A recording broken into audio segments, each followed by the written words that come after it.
नमस्कार, मैं हूं ज्योति शर्मा। जनतंत्र सेतु न्यूज़ में आपका स्वागत है। आज हम आपको एक ऐसी खास शख्सियत से मिलाने जा रहे हैं जिन्होंने युवा होते हुए किसानी का एक ऐसा पड़ाव लेके आए हैं। हमारे देश ही नहीं, विदेश में भी इनका काफ़ी नाम हुआ है। जिन्होंने किसानी का एक अलग ही तरीके से, अलग ही तकनीक से किसानी को किया है। जो अलग अलग लेयर किसानी को कर रहे हैं, अलग अलग फसल उगा रहे हैं, जिन्हें अवार्ड भी मिले हैं। आप उनसे रूबरू होते हैं। जी, नमस्कार। अपना परिचय दीजिए। मेरा नाम आकाश चौरसिया है और सागर ज़िले का निवासी हूँ और पिछले 15 सालों से प्राकृतिक जैविक खेती को कर रहा हूँ। बचपन से शौक़ था कि मैं डॉक्टर बन के लोगों की सेहत का इलाज करूँ, लेकिन बिगड़ती लगातार लोगों की सेहत और बढ़ती लगातार बीमारियों की, बढ़ती लगातार अस्पतालों की संख्या और उनमें बढ़ते लगातार डॉक्टरों की संख्या ने हमें सोचने पर मजबूर किया कि अगर डॉक्टर हम बन भी गए तो हम बीमारी को ठीक करेंगे, लेकिन हम बीमारियों को नहीं रोक पाएंगे। तो बीमारियों को रोकने का मुख्य जो साधन है, या कहने चाहिए बीमारियां जहां से पैदा हो रही हैं, वो खान पान से हो रही हैं। तो खान पान ही बीमारियों का मुख्य कारण है। तो क्यों ना हम खान पान में सुधार करके बीमारियों को रोकें। तो ऐसे मन में भाव आया, विचार आया ईश्वरीय पे। हमने फिर डॉक्टर बनने का जो संकल्प था, सपना था, उसको ड्रॉप किया और हमने फिर खेती करना चालू किया। तो किराए की 10 डिसमिल ज़मीन लेके हमने इस काम की शुरुआत की थी। जी, तो आपने ये मन में कैसे लाया कि आपको खेती करनी है, पढ़ाई नहीं करनी? जी, ये मन में ऐसे आया कि बचपन से हम खेती तो अपने यहाँ देखते ही थे। हमारे यहाँ पान की पैतृक खेती होती थी, लेकिन हमारे सब लोग, जैसे कि हमारे भारत में है कि भाई किसान का बेटा जो है ना पढ़ लिख के कुछ बन जाए, ऐसे हर किसान का एक मन में रहता है। तो हमारे परिवार के लोगों को भी था कि पढ़ लिख के कुछ भाई बन जाओ। तो हमारा भी था कि हम भाई डॉक्टर बनेंगे करके लोगों की सेहत ठीक करेंगे। लेकिन बुंदेलखंड में कहावत है, जैसा खाओगे अन्न वैसा होगा मन, जैसा होगा मन वैसा होगा तन। तो खान पान से ही जुड़ा है। तो खान पान, अगर गाड़ी में हम अच्छा फ्यूल डालेंगे तो गाड़ी का इंजन अच्छा माइलेज देता है। हम इस वाले इंजन में अच्छा खाना डालेंगे, हमारा भी इंजन अच्छा माइलेज। तो बस ये प्रेरणा आई कि हम अच्छा खाना खा के लोगों को बीमार होने से रोक सकते हैं। तो फिर हम डॉक्टर क्यों बने, लोग बीमारी नहीं होंगे तो। जी। और अभी आप जो टेक्निक से खेती कर रहे हैं उसके बारे में हमें बताएं। जी, हमने टमाटर की खेती से शुरुआत की थी अपनी, और उस समय हम बाहर से बीज लाते थे, खाद भी लाते थे, है ना। और हालांकि लाते थे जैविक खाद, लेकिन बाहर से लाते थे क्योंकि हमारे पास उतनी जानकारी नहीं थी और कैसे करना ये भी नहीं पता था। तो बेसिकली जब हमने खेती में एंट्री की और काम किया, तो काम कर कर के ही मिट्टी ने, लोगों के अनुभव ने और खेती के परिणामों ने हमें बहुत कुछ सिखाया। तो कुछ तो हमारी पैतृक व्यवस्था से हमने कुछ चीज़ें सीखी। जब हम शहर जाते थे तो देखते थे मल्टी स्टोरी इमारत बनाते हैं लोग, एक के ऊपर एक घर बनाते। तो और गांव में जब हम घर देखते थे तो 1000 स्क्वायर फीट का घर है, 1000 स्क्वायर फीट का बाड़ा है, 1000 स्क्वायर फीट का आंगन है और दैलान भी है। तो सब मिला के 5000 स्क्वायर फीट में 5 लोग रह रहे हैं, और शहर में 5000 स्क्वायर फीट में 500 लोग रह रहे हैं। तो क्योंकि गांव में ज़मीन ज़्यादा थी इसलिए लोग ऐसे घर बनाते हैं, और शहरों में ज़मीन कम होती है इसलिए ऐसे घर बनाते हैं। तो वहाँ से हमारे दिमाग में आया कि हमारे पास ज़मीन तो है नहीं है, तो हमेशा जिसके पास जो चीज़ नहीं होती है उसी को उसकी कीमत पता होती है। तो हमेशा मन में ये चलता रहता था कि काश हमारे पास 100 एकड़ ज़मीन होती, तो हम, है ना, क्या क्या उगाते, क्या क्या करते, समाज को अच्छा अन्न देते। तो ज़मीन हमारे पास थी नहीं। तो शहर में जब जाते थे तो मल्टी स्टोरी बिल्डिंग देखते थे। तो हमारे दिमाग में एक दिन क्लिक हुआ कि क्यों ना हम मल्टी स्टोरी फार्मिंग कर सकते हैं। तो जंगलों में जो एक साथ कई तरह की फसलें उगती हैं और मल्टी स्टोरी जो बिल्डिंग शहर में बनती हैं, और पान की हमारी जो पैतृक खेती का फार्मूला था कि उसमें एक ढांचा बनाते थे और उसको पान को प्रोटेक्ट करने के लिए एक इन्वायरमेंट क्रिएट करते थे। तो वो तो हमने बचपन से वो विद्या देखी और सीखी भी है उसको, और इन तीनों चीज़ों को एक साथ में क्लब करके हमने मल्टी स्टोरी फार्मिंग का एक नवाचार किया। और इसमें हम एक साथ ज़मीन के अंदर एक फसल कंद वाली, जिसको कम छाया, ज़्यादा छाया की ज़रूरत पड़ती है, उसको ज़मीन के अंदर, फिर उसके ऊपर हम पत्ती वाली सब्जी, फिर उसके ऊपर ये जो ढांचा बनाते हैं इस पर लता वाली सब्जी, और एक हम इसमें फल वाली फसल लेते हैं। तो फल वाली फसल सबसे ऊपर जाती है, लता वाली सब्जी इस ढांचे के ऊपर रहती है, पत्ती वाली सब्जी ज़मीन पे रहती है, और कंद वाली फसल नीचे रहती है। तो ऐसी 4 कैटेगरी की अलग अलग फसलें जिनकी रिक्वायरमेंट अलग अलग है, धूप की, पानी की और सब चीज़ों की, ऐसी फसलों का चयन करके ये मॉडल हमने बनाया है। और इसमें किसान जो है ना 1 गुना ज़मीन में 3 गुना उपज ज़्यादा ले सकता है, 1 गुना पानी के खर्चे में 3 गुना ज़्यादा फसल ले सकता है, 1 गुना टाइम लगाने पे 4 गुना फसल ले सकता है। तो ऐसे कई तरह के उसके जो साधन संसाधन है वो बच जाते हैं उपज 3 से 4 गुना बढ़ जाती है और उपज के साथ में गुणवत्ता भी बढ़ती है। तो हम समाज को एक अच्छा अन्न खिला के उनको बीमार होने से रोकने का प्रयास करते हैं। तो इसके लिए आप इसमें समय फसल में मतलब जैविक तरीके से कर रहे पूरा हैं, जैविक वर्मी तरीके कंपोस्ट से। का भी यूज़ कर रहे हैं जी, क्या आप? अभी देखिए जब हमने शुरू किया था जी। तो हमने केंचुआ खाद से ही शुरू किया था, जी। क्योंकि हमें लोगों ने ऐसे बताया था कि जैविक खेती करोगे तो केंचुआ की खाद डालना पड़ेगी बिल्कुल। आपको, क्योंकि उस समय हमारे पास उतना ही नॉलेज था। हमने केंचुआ खाद से शुरू किया, लेकिन जैसे जैसे हम धीरे धीरे आगे गए तब हमें पूरी व्यवस्था समझ में आई। और अभी वर्तमान में जो सरकार का मुद्दा है कि प्राकृतिक खेती देश में हो, ताकि जो है ना हमारी पहले तो भूमि सुधरे और लोगों की सेहत सुधरे, तो उसी दिशा में हमने लगातार 15 सालों तक अध्ययन किया, रिसर्च किया, समझा। तो प्रकृति को समझने के बाद हमें एक चीज़ समझ में आई कि मिट्टी को संतुलित मात्रा में एक आदर्श भोजन की आवश्यकता है, जो हम कहीं ना कहीं केमिकल तरीके से देते हैं। तो जैसे हम अपने आप को समझे, हम अपनी थाली में एक संतुलित आहार खाते हैं, हम भाई ऑयल भी खाते हैं, हम शुगर भी लेते हैं, हम है ना कार्बोहाइड्रेट भी लेते हैं, मिनरल्स विटामिन भी लेते हैं। ऐसे ही मिट्टी को भी एक संतुलित भोजन चाहिए, पर वो जैविक विकल्प में चाहिए।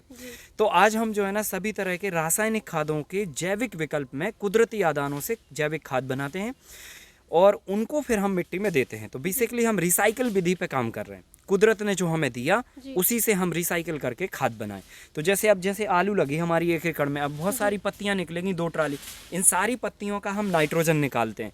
तो आलू के पत्ते को हम यहाँ पे सूखने नहीं देंगे, ना फेंकेंगे ना जलाएंगे, इसको निकाल के और टंकी में डालेंगे, टंकी में पानी भरेंगे और ये 1 महीने में आलू की पत्तियां या आलू में जो भी तत्व हैं वो सारा गल के पानी में आ जाएगा। फिर वो पानी हम जो है ना फिर वापस फसलों को दे देंगे।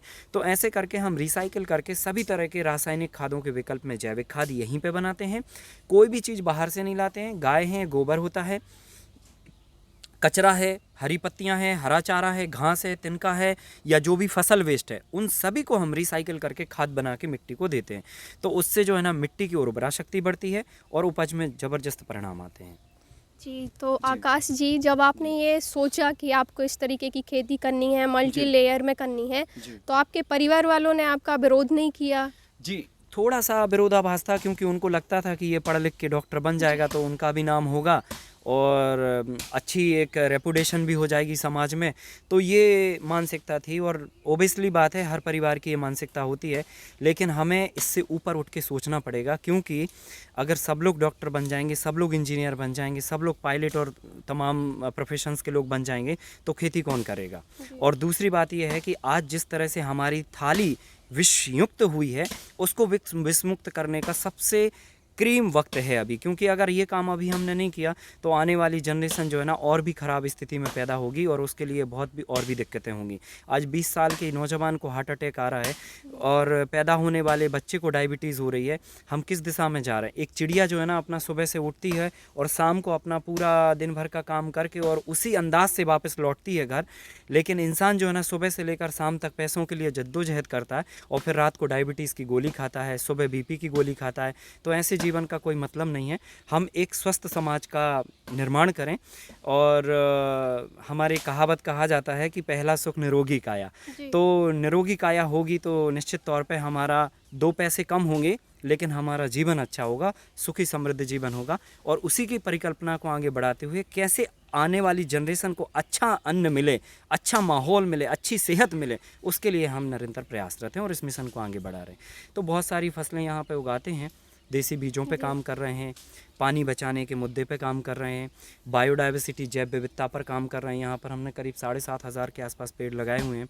तो पूरी बायोडाइवर्सिटी है, चिड़िया से लेकर मधुमक्खी, तितलियाँ, भौरे सब हमारे खेत पे रहते हैं और ये हमारी फसलों का पूरा मैनेजमेंट करते हैं। रासायनिक खादों के जैविक विकल्प बनाते हैं, फिर उसके बाद पूरा प्रोसेसिंग का भी काम करते हैं कि कैसे हम जो है ना जो हमारी फसलें निकली हैं उसको उत्पाद में बदल के समाज तक पहुँचाएँ, वो भी काम करते हैं। फिर उसके बाद देसी बीजों पर भी काम कर रहे हैं। तो ऐसे बहुत सारे अलग अलग मुद्दों पे काम करके खेती को कैसे लाभकारी और आत्मनिर्भर और समृद्धशाली बनाया जाए, उस मॉडल पे काम कर रहे हैं। जी, तो आकाश जी, ये कोई छोटा निम्न वर्ग का किसान भी इस तकनीक को अपना सकता है क्या? ये छोटे किसानों के लिए तो मतलब बहुत ही लाभकारी है, क्योंकि ये इसमें जो भी साधन हमने यूज़ किए हैं, बांस है, बल्ली है, लकड़ी है, ये घास है, ये सब ऐसे मटेरियल हैं जो किसान के पास ही हैं। तो उनका उपयोग करके किसान आसानी से बना सकता है। अच्छा, इस टेक्नोलॉजी को डेवलप किया हमने, लेकिन इसको हमने कभी भी इसको वो नहीं किया, इसका कमर्शलाइजेशन नहीं किया। हम हमेशा से प्रयास करते रहे कि किसानों को अपने खेत पर ला के उनको दिखाएं, उनको समझाएं। और अब तो हम जो है ना 7 दिन के प्रैक्टिकल वर्कशॉप करने लगे। तो प्रैक्टिकल वर्कशॉप में हम किसान को बोलते हैं कि आप हमारे साथ आइए, हम एक मैदान खेत को एक मॉडल में बदलते हैं। तो उनके साथ ही हम लोगों को प्रैक्टिस करा के 7 दिन के अंदर एक मॉडल में उनको ये टेक्नोलॉजी डिलीवर कर देते हैं। और फिर वो ज़िंदगी में कभी नहीं भूलते ये, है ना, क्योंकि दिखाया हुआ काम भूल सकते हैं, किया हुआ काम कभी नहीं भूलता। तो ऐसे हैं बहुत सारे, लगभग 1,31,000 किसानों को हम यहाँ से निःशुल्क प्रशिक्षण दे चुके हैं। और सबको प्रशिक्षण ही नहीं, उनको स्किल्ड डेवलप कर चुके बेसिकली। तो वो सब लोग जाके जो है ना फिर काम करते हैं और उनको कॉन्फिडेंस भी आ जाता कि नहीं ये काम हम कर सकते हैं। तो इसे कोई को खरीदना नहीं है, 5 दिन 7 दिन का शिविर कर ले वो, तो ये आसानी से बनाना सीख सकता है वो। ठीक है, आपके यहाँ से किसान ने शिविर किया, जी। उसने सीखा, और अगर उसे आगे जाके इस फसल को इस तरीके से टेक्निक करने में दिक्कत आती है तो आपसे उसके संपर्क लिए कैसे बिल्कुल करेगा? संपर्क के लिए हमने अपने नंबर को पूरे देश में बांटा हुआ है। और दिन भर हम करीब करीब 50 से लेकर 250 तक फ़ोन मतलब लोगों के रिसीव करके उनको जवाब देते हैं।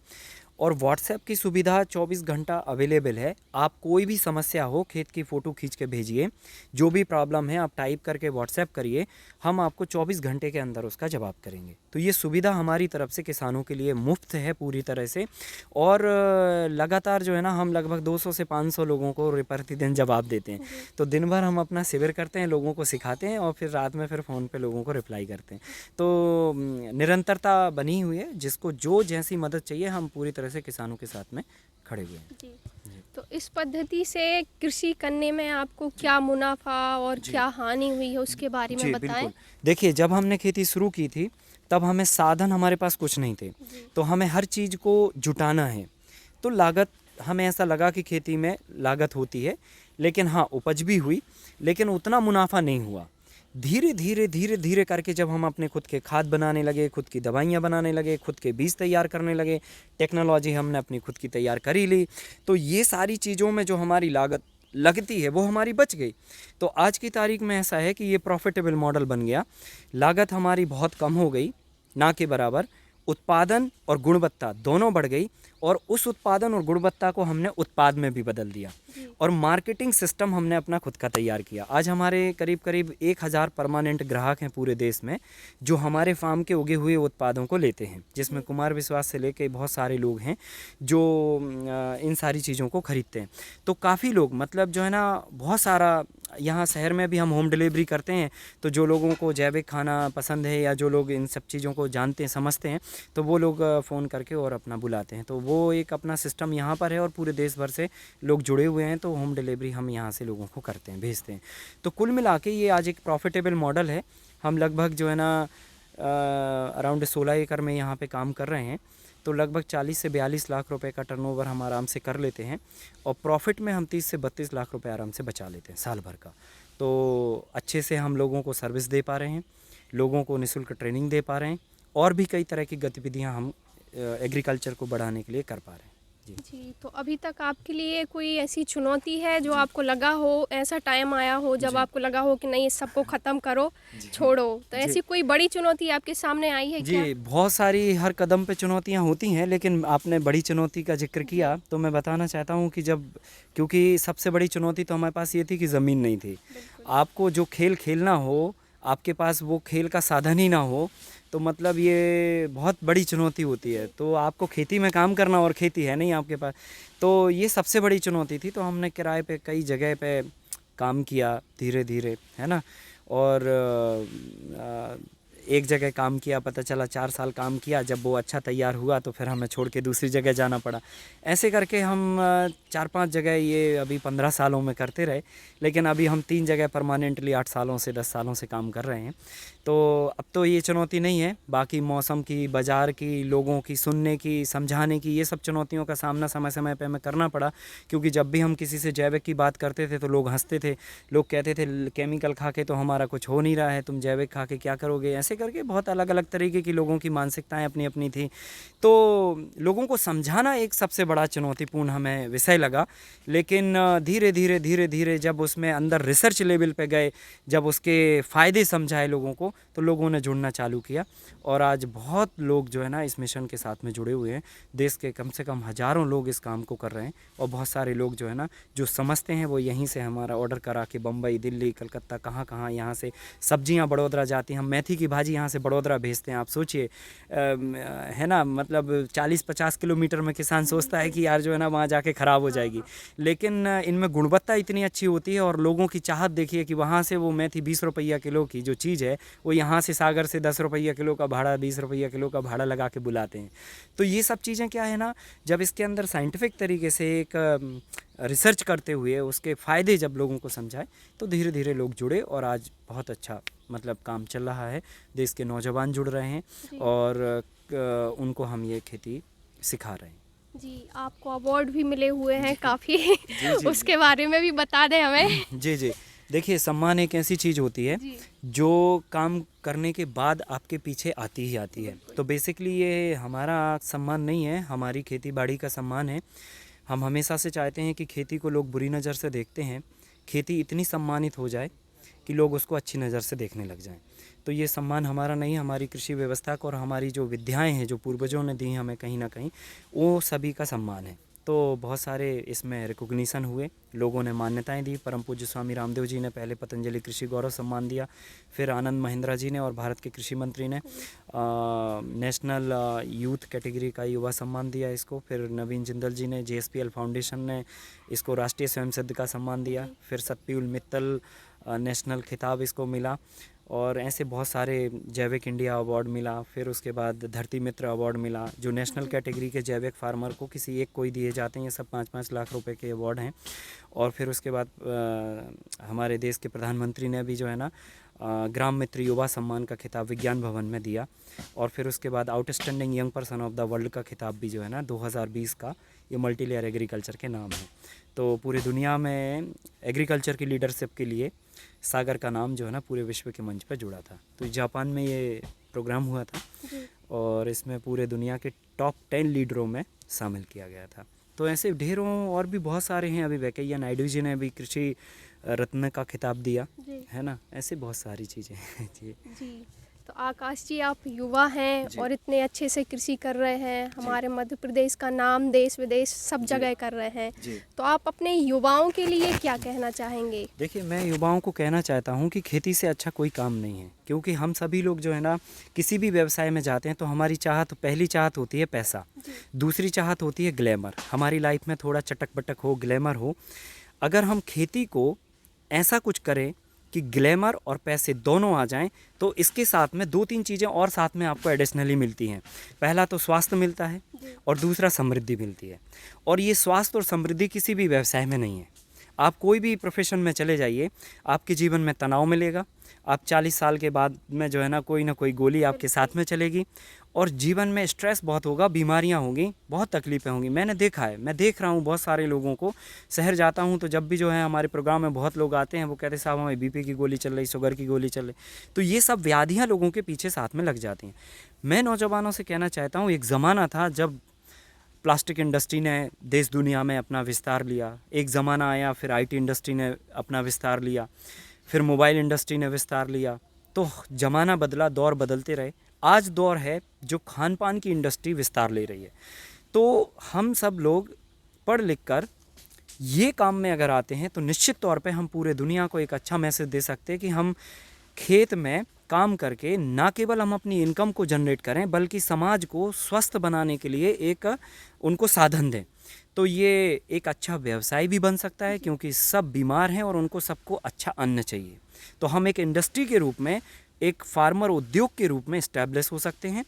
दूसरी बात यह है कि हम इससे स्वास्थ्य, पैसा तो बनाएंगे ही बनाएंगे, क्योंकि हम जब टेक्नोलॉजी लगाएंगे, इनपुट घटाएंगे, हम समय के आगे काम करेंगे, समय के साथ या समय के आगे काम करेंगे, तो उत्पादन भी बढ़ेगा, क्वालिटी फूड भी जनरेट होगा।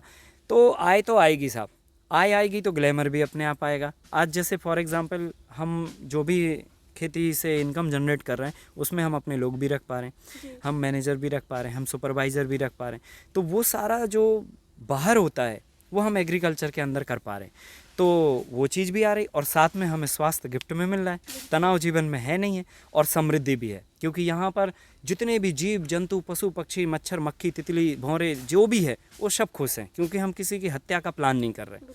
तो यहाँ पे सब समृद्ध हैं, और ये समृद्धि का जब खाना हमारी थाली में आता है तो हमारे जीवन में पॉजिटिव परिवर्तन आता है, हमारे बच्चों के जीवन में पॉजिटिव परिवर्तन आता है। रासायनिक खेती में जब आप जहर डालते हो तो करोड़ों जीवों की हत्या होती है, और वो हत्या का खाना हम अपनी थाली में खाते हैं, बच्चों को खिलाते हैं, तो निश्चित तौर पर नेगेटिव इन्वायरमेंट क्रिएट होता है। तो एक सात्विक इन्वायरमेंट के साथ में युवा जो है ना, खेती को उद्योग बना के पूरे विश्व में भारत विश्व गुरु था, और भारत कृषि प्रधान देश है, इसका गौरव बढ़ाते हुए वो अपने परिवार को और आने वाली जनरेशन को एक अच्छा स्वास्थ्य और एक अच्छा माहौल दे सकते हैं। आकाश जी, आपका हमारे साथ जुड़ने के लिए धन्यवाद। तो अभी हमारे साथ थे आकाश चौरसिया जी, जिन्होंने अपने देश में नहीं बल्कि विदेश में भी हमारे मध्य प्रदेश का नाम कृषि में किया है, जिन्होंने नई पद्धति से कृषि को किया है, पारंपरिक नहीं है, जैविक, पूर्णतः जैविक तरीके से खेती किसानी कर रहे हैं वो, और उनके सामने कई चुनौतियां आई हैं जिसका सामना करके आज वो इस स्तर पर पहुंचे हैं कि उन्हें कई अवार्ड मिल रहे हैं, और आगे भी उनके इस काम को देखते हुए अवार्ड मिलेंगे। तो हमारा आपसे यही कहना है कि आप प्राकृतिक खेती की तरफ आएँ, और आपके सामने चुनौतियां बहुत आएंगी, बस आपको उनसे डरना नहीं है और आगे बढ़ते जाना है, तो आप एक दिन ज़रूर सफल होंगे। जनतंत्र सेतु न्यूज़ से जुड़ने के लिए धन्यवाद।